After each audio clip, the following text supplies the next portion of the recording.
Assalamualaikum warahmatullahi wabarakatuh. Perkenalkan, nama saya Wandrina dari kelompok 2. Pada video kali ini kami akan membahas tentang aliran-aliran klasik dalam pendidikan. Jadi aliran klasik dalam pendidikan ini merujuk pada beberapa pendekatan filosofis yang telah lama berkembang dan mendasari praktik pendidikan di berbagai belahan dunia. Aliran ini dianggap sebagai fondasi dari sistem pendidikan modern yang berfokus pada nilai-nilai dasar dan tujuan pendidikan yang bersifat universal dan abadi. Berikut adalah beberapa aliran-aliran klasik dalam pendidikan. Yang pertama adalah aliran empirisme. Jadi aliran empirisme ini adalah aliran filsafat yang berpendapat bahwa pengetahuan itu berasal dari pengalaman, terutama melalui penginderaan. Menurut Joseph, aliran empirisme ini menganut paham yang berpendapat bahwa segala pengetahuan, keterampilan dan perkembangannya itu ditentukan oleh pengalaman empiris nyata melalui alat inderanya, baik secara langsung berinteraksi dengan dunia luarnya, maupun melalui proses pengolahan dalam diri dari apa yang didapatkan secara langsung. Baik, itulah penjelasan dari saya terkait aliran klasik dalam pendidikan, yaitu aliran empirisme. Untuk aliran selanjutnya akan dibahas oleh teman saya.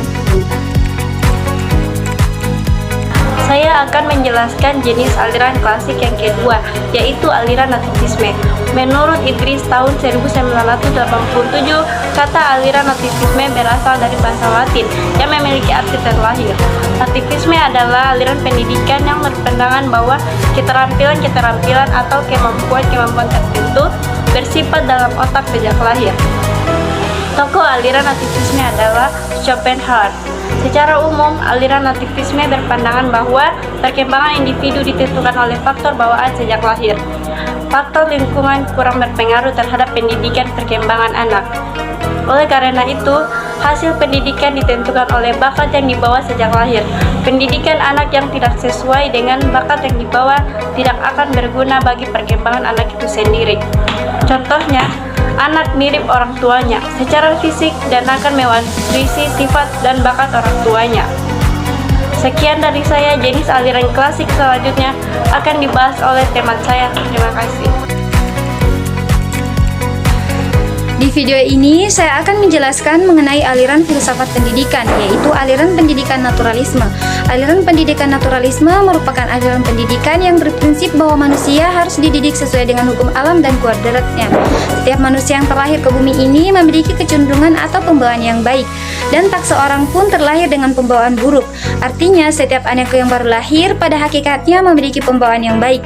Namun, pembawaan baik itu dapat berubah sebaliknya karena dipengaruhi oleh lingkungan. Ada beberapa prinsip pendidikan aliran naturalisme. Yang pertama, pendidikan harus menyesuaikan diri dengan alam. Yang kedua, proses pendidikan harus menyenangkan bagi anak didik. Yang ketiga, pendidikan harus berdasarkan spontanitas dari aktivitas anak. Yang keempat, memperbanyak ilmu pengetahuan merupakan bagian penting dalam pendidikan. Yang kelima, pendidikan dimaksudkan untuk membantu perkembangan fisik sekaligus otak. Yang keenam, praktik mengajar adalah seni menunda. Dan yang terakhir, metode instruksi dalam mendidik menggunakan cara induktif. Kesimpulannya, naturalisme dalam filsafat pendidikan menekankan bahwa pendidikan harus berpusat pada alam dan kebutuhan alami anak. Aliran ini percaya bahwa pendidikan harus membantu anak berkembang secara alami dan mencapai potensi penuh mereka. Itulah yang bisa saya sampaikan mengenai aliran naturalisme. Sekian dan terima kasih. Assalamualaikum warahmatullahi wabarakatuh. Perkenalkan, nama saya Nurul Dwi Astuti. Saya akan menjelaskan apa itu aliran konvergensi. Konvergensi berasal dari bahasa Inggris dari kata convergence yang artinya pertemuan pada suatu titik.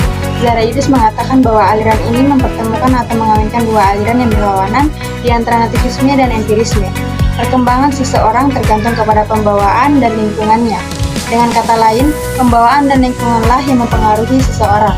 Hendaknya pendidik dapat menciptakan lingkungan yang tepat dan cukup kaya atau beraneka ragam, agar pembawaan dapat berkembang semaksimal mungkin. Menurut William Stern, ahli ilmu jiwa sekaligus pelopor aliran konvergensi berbangsa Jerman ini, mengatakan bahwa pembawaan dan lingkungan kedua-duanya menentukan perkembangan manusia.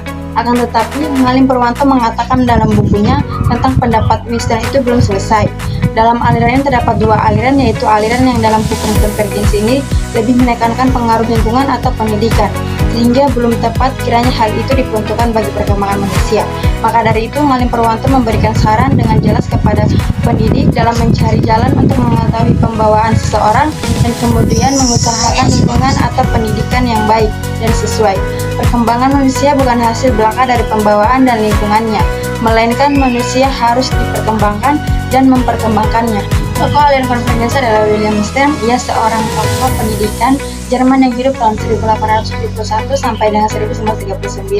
Aliran konvergensi ini merupakan kompromi atau kombinasi dari aliran aktivisme dan empirisme. Aliran ini berpendapat anak lahir di dunia ini telah memiliki bakat baik dan buruk, sedangkan perkembangan anak selanjutnya akan dipengaruhi oleh lingkungan. Nah, itu saja penjelasan dari saya mengenai aliran konvergensi. Terima kasih sudah menonton.